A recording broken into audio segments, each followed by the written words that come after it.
Hello बच्चों, ये है कहानियों का पिटारा और देखते हैं आज के पिटारे में से कौन सी कहानी निकलती है। तो आज की कहानी है एक राजा की, जिसने तपस्या करते हुए एक ऋषि को डिस्टर्ब किया और उन्होंने गुस्सा होकर राजा को श्राप दे दिया। तो सुने कहानी। एक बार एक राजा था, वो बहुत ब्रेव था। एक बार वो जंगल में शिकार करने जा रहा था। एक जानवर का पीछा करते करते वो जंगल में अंदर और अंदर चला गया। उसके सोल्जर्स उससे बहुत दूर रह गए और वो जंगल के काफी अंदर पहुंचकर रास्ता भूल गया। वो जानवर भी कहीं गायब हो गया और राजा ने जब रुककर देखा तो उसको कोई नहीं दिखा। उसे रास्ता नहीं समझ आ रहा था। वो जिस भी डायरेक्शन में जाता, ऐसा लग रहा था कि जंगल में और डीप जाए जा रहा है और बाहर निकलने का कोई रास्ता उसे नहीं मिल रहा था। काफी देर सब दिशाओं में जाने का ट्राई करने के बाद उसे एक जगह एक पेड़ के नीचे एक ऋषि तपस्या करते हुए दिखे। बच्चों, मैंने बताया था ना कि ऋषि ऐसे पंडित जी होते हैं जो बहुत पूजा और मेडिटेशन करते हैं। तो ये ऋषि पेड़ के नीचे आंखें बंद करके मेडिटेशन कर रहे थे। राजा ने सोचा कि शायद इन ऋषि को रास्ता मालूम हो तो ये मेरी हेल्प कर सकते हैं। पर ऋषि तो बहुत डीप मेडिटेशन में थे और आंखें खोल ही नहीं रहे थे। राजा काफी बार उनके सामने इधर से उधर जाने लगा। कभी किसी चीज से आवाज करता, कभी किसी चीज से, पर ऋषि ने आंखें नहीं खोली। जब काफी देर हो गई तो राजा से और नहीं रुका गया और उसने ऋषि जिस पेड़ के नीचे बैठे थे उसे जोर जोर से हिलाना शुरू कर दिया और ऋषि के ऊपर एक टहनी यानी ब्रांच जोर से गिरी और ऋषि एकदम से उठ खड़े हुए।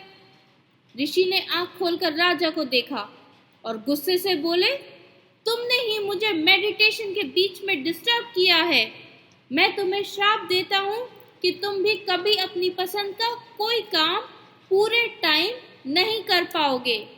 बीच में कोई ना कोई परेशानी जरूर आएगी जिससे तुम्हें वो काम बीच में ही छोड़ना पड़ेगा।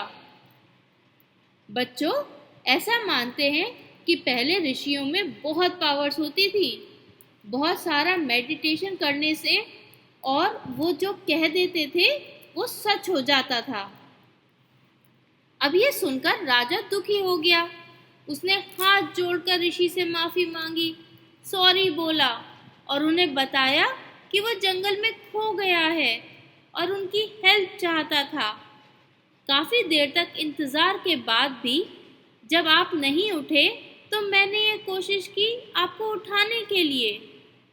ये सुनकर ऋषि का गुस्सा थोड़ा कम तो हुआ, पर उन्होंने जो कहा वो तो अब सच होना था। पर उन्होंने कहा कि अगर कोई इंसान कुछ काम बहुत मन से सीखना चाहता है और तुम यानी कि राजा उसकी इतनी हेल्प करोगे जिससे वो इंसान उस काम को बहुत ही अच्छे तरीके से करना सीख पाए, तो फिर तुम भी अपनी पसंद का काम कर पाओगे।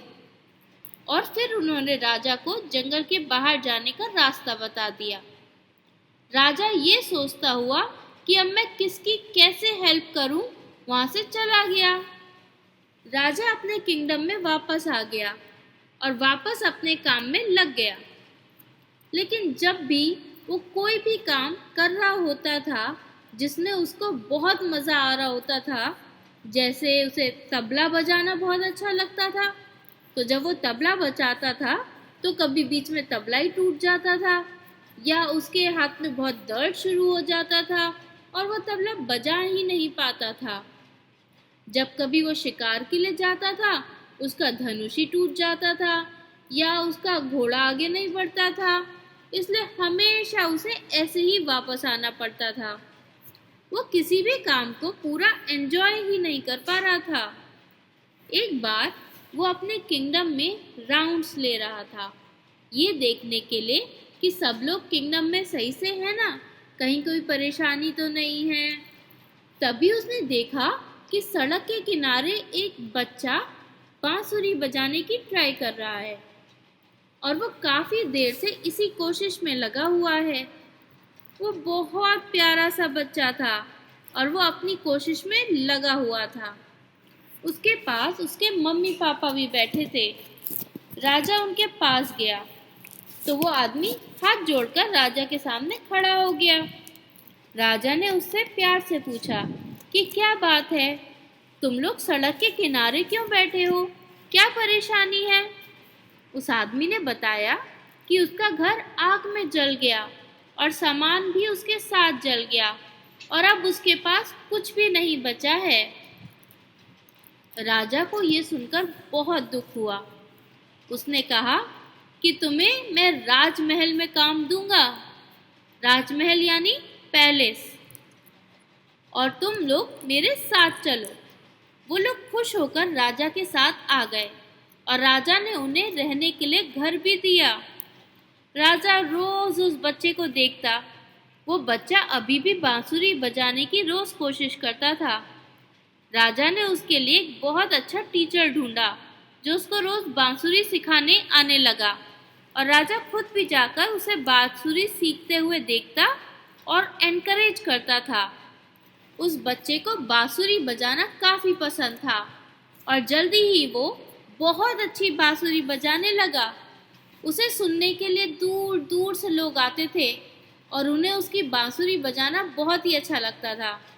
वो बच्चा बहुत फेमस हो गया। एक बार उसके पापा ने राजा से कहा, महाराज, ये सब आपकी वजह से ही हुआ है। आपने हमारी इतनी हेल्प की। मेरा बेटा इतनी अच्छी बांसुरी बजाने लगा कि दूर दूर से लोग उसकी बांसुरी सुनने के लिए आते हैं। हम आपके बहुत ग्रेटफुल हैं। उनके ये कहते ही ऋषि का कर्ज खत्म हो गया। उस दिन राजा ने शाम को तबला बजाने का ट्राई किया तो बीच में कुछ भी परेशानी नहीं आई। राजा ने आराम से एंजॉय करते हुए काफी देर तक तबला बजाया। राजा अब फिर से अपनी पसंद का काम कर पा रहा था। वो अब लोगों की और ज्यादा हेल्प करने लगा था और उनको अपनी पसंद का काम करने के लिए एनकरेज भी करता। तो बच्चों, ये थी आज की कहानी। कैसी लगी ये कहानी? अब अगली कहानी कल सुनेंगे।